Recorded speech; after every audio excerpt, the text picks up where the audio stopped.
Ghosts and zombies and werewolves, these things aren't real, so there's a limit to how scary I can find them. For my money, the scariest horror films are the ones that are the most realistic. And what's more realistic than a murderous cop?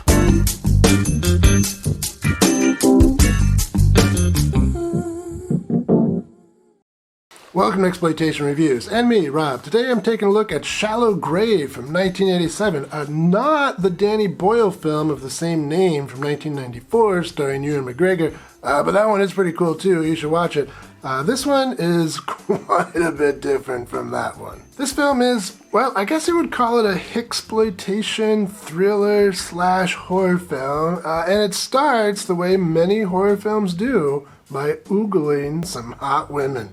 The camera eventually settles on this girl who's about to take a shower, but before I show you that, how about you do me a favor and tickle that subscribe button for me? It'll really help me out.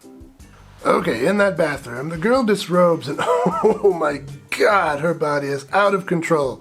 I can't show it to you, of course, but wow.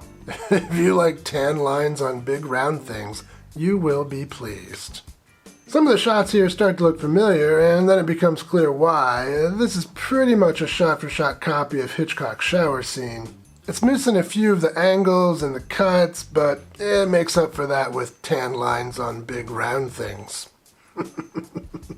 So it might be an improvement. We hop over to some girls waiting in a hallway, and now we learn that shower scene was not a murder, but a prank. These bad girls had put some red hair dye in shower girl shampoo, and then they scared her with that knife. Hey, and that's not me being flippant calling her the shower girl. That's how she's listed in the credits. And before you ask, no, she didn't do anything else. And yes, that is profoundly disappointing. Anyway, the girls get yelled at by the nun, and then they bouncily leave for vacation. They're on their way to Fort Lauderdale. They're not gonna make it. They stop at a dive bar for some food, and they meet a couple of college guys who are also heading down to Florida. They chat and flirt, and even though one of the guys is kind of a dick, they make plans to meet up for breakfast the following morning. They're all going to drive down to Florida together.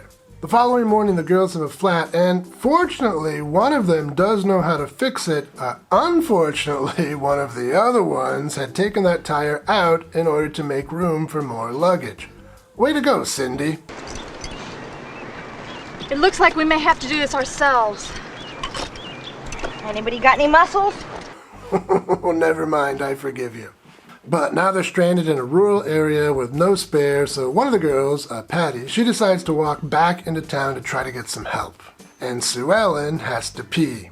Okay, so what has been up till now a relatively light-hearted spring break movie is about to get real dark real fast. I was in no way prepared for where this movie goes, and I feel a little bad kind of spoiling where it goes for you, but nobody's watching this movie and somebody has to tell you why it's cool. I promise not to spoil too much, but yeah, I gotta tell you what makes it interesting.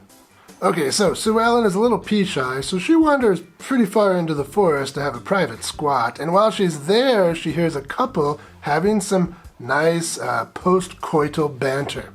So she goes in for a closer look. The banter turns into an argument, the argument turns into a murder.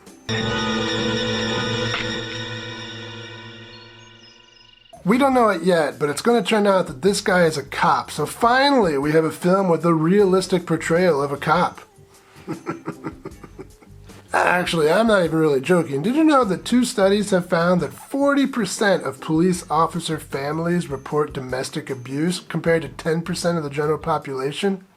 It's true, but I don't want this movie to review to turn into an essay on propaganda in movies and TV shows, so let's go on. Okay, so P-Girl runs off, and she twists her ankle a little bit. Her friends, meanwhile, have started to wonder what's taking her so long, and they go looking for her, and they find that cop digging a shallow grave.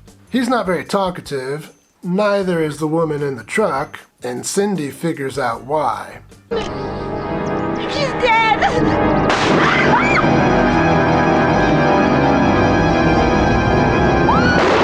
Holy shit, that was brutal. And now the chase is on. P-Girl meets up with her friend Patty. The two of them go back into town, and desperate to find some help, they try to break into a store to use the phone. That doesn't work out. and they are arrested.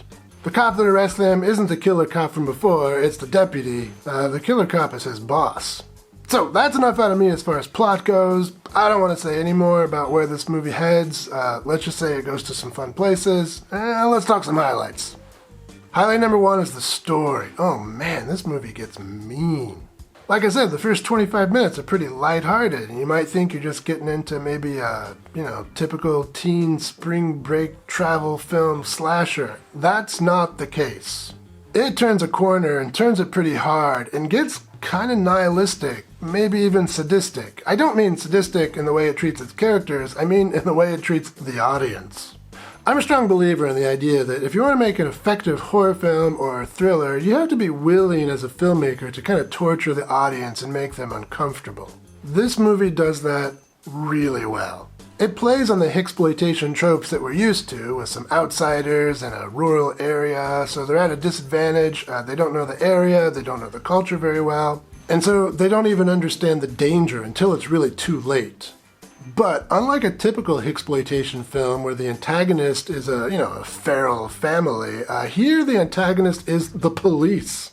If you're in a typical Hicksploitation film and you escape from that feral family, well, congratulations, you're gonna live. But here, if you manage to escape from jail, there's a whole lot of other police who are looking for you, trying to put you back in that jail. And they will definitely believe the local sheriff over your city slicker ass. So good luck. All of this really adds to the kind of creepiness and hopelessness that comes into this film. Really nice.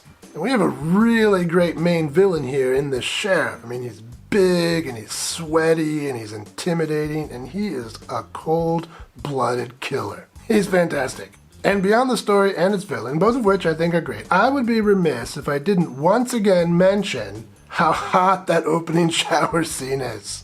Tan lines and big round things. Okay, sure, it doesn't make any sense. I mean, since we find out it's a prank, why does she pretend to die? But, whatever. Tan lines, big round things. That's a highlight. But the movie's not perfect. Like some Michigan boys thinking about those girls they just met. It has some shortcomings. Well, this is a low-budget movie with a first-time director with a cast of mostly unknowns who will remain mostly unknown. So yeah, there's gonna be some kind of wooden acting in here. Come on. Wait a minute. I don't believe this. Are we gonna do what I think we're gonna do? And some of the dialogue is pretty clunky. So clunky, in fact, that even good actors would not have been able to save it. But, these are kind of things we find in all kinds of independent films, and if you're not used to that by now, then maybe independent films aren't for you. Some people will be put off by how tonally inconsistent this film is. I mean, I can see how if you thought this was going to be a, spring break road movie with some slasher elements, that, kind of light and fun and whatever, how it's not that, and where it goes, I can see how that might shock and disappoint you. Didn't disappoint me though. I really appreciated that. Overall, this is a scary and grimy horror thriller. It turns into something quite a bit more nihilistic and maybe even sadistic than we expect at the beginning. It is an effective piece of nastiness. I highly recommend it.